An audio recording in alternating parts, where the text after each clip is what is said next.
Hello everyone and welcome in today's amazing video. Mu video yaffe tugenda kulaba ku tadpole. Tadpole. What is a tadpole? Tadpole kitegeeza ki? A tadpole is a young one of a frog. Yes, a tadpole is a young one of a frog. Tadpole mu Luganda tugamba akakere akato. Akakere akato. A tadpole in English. So wetegereza tadpole eno oba akakere kano kayina smooth surface. Smooth surface ntegeeza ki? Olususu lwako luseerera. Luseerera era luli sticky. Kakwatira ekintu ekikwatira kibeera sticky nga we weetegereza bulungi. Yes.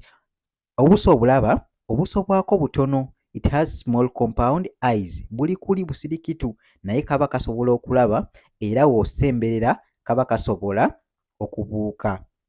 Yes. Amagulu gaako gali folded era nga w'okalaba naye kasobola okubuuka w'okasemberera. obugulu bwako kabufunyizza naye w'okasemberera n'ogezaako kakwata nga kabuuka. Yeah, that is what we call a tadpole oba akakere akato nga w'okeetegereza ndowooza. Okalaba ko kaba katono, it is small compared to a big frog. Kaba katonotono n'obuso obulaba, obuso obuba kuli kwennyini n'otumwa tutonotono.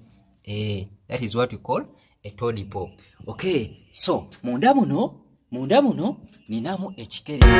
Munda muno ninamu ekikere. Ndowooza weetegereza, that is a frog. A frog. Hope you can see.